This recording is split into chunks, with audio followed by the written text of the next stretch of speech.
¿Dónde se encuentran los precedentes de las ideas revolucionarias que se expanden por toda Europa?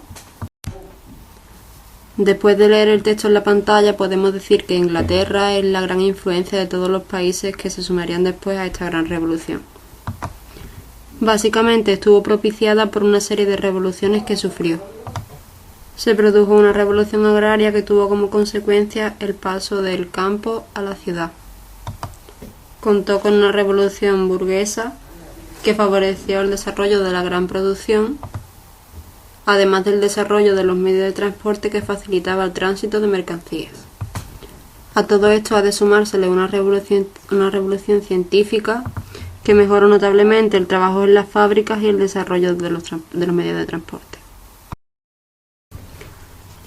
¿Por qué los Estados Unidos de América pidieron ser excluidos de Inglaterra?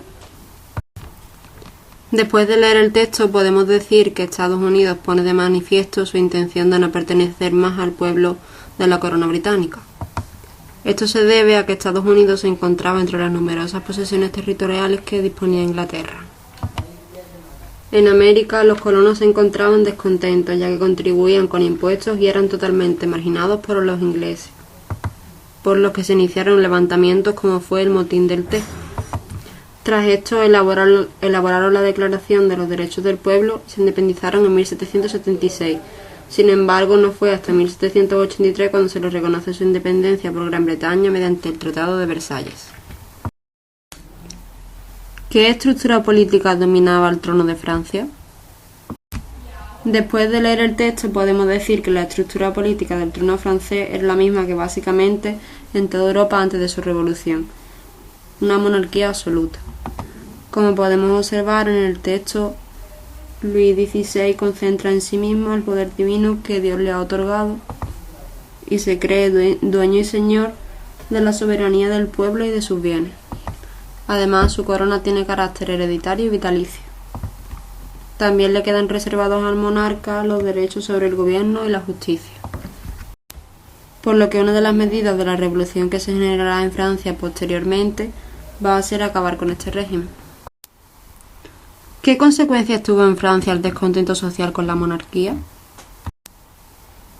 El descontento con la monarquía propulsó al tercer estado, compuesto por el proletariado, a afiliarse con clérigos y nobles e iniciaron una asamblea constituyente. Luis XVI parece haberlo aceptado, pero envió una tropa de ejército a París. Esto es tomado como un ataque y se inicia un levantamiento que acaba con la toma de la Bastilla, símbolo de la monarquía autoritaria.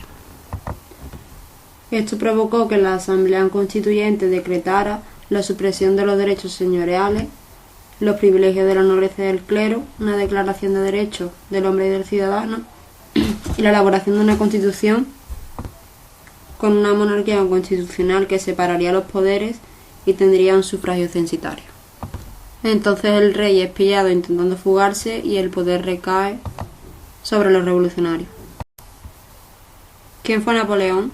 ¿Qué papel tiene en la Revolución Francesa? Tras ser derrocado el gobierno de Robespierre, Napoleón Bonaparte fue recibido como un héroe.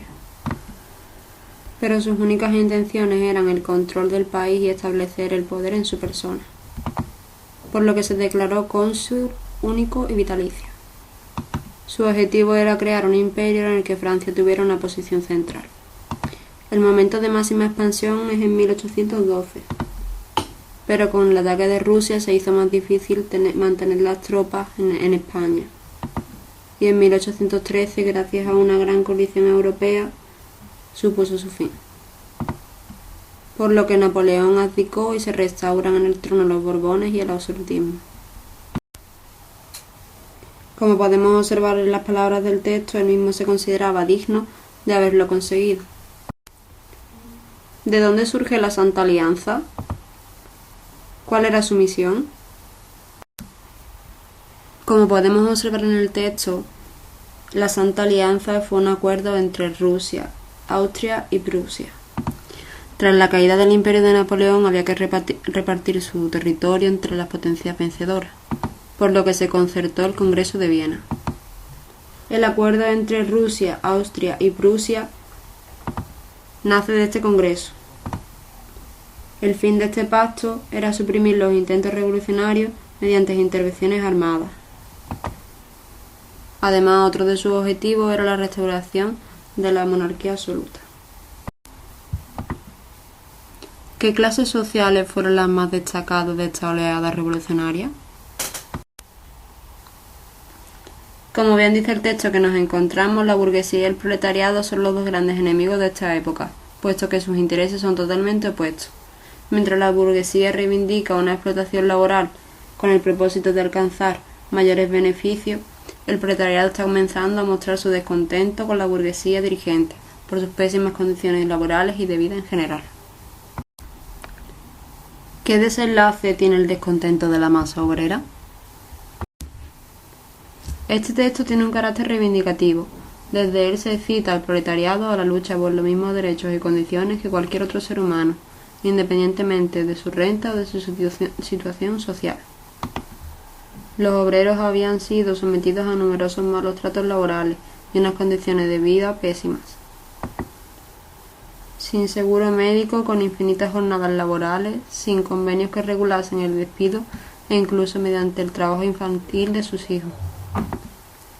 Esto propició una situación revolucionaria ante la explotadora burguesía.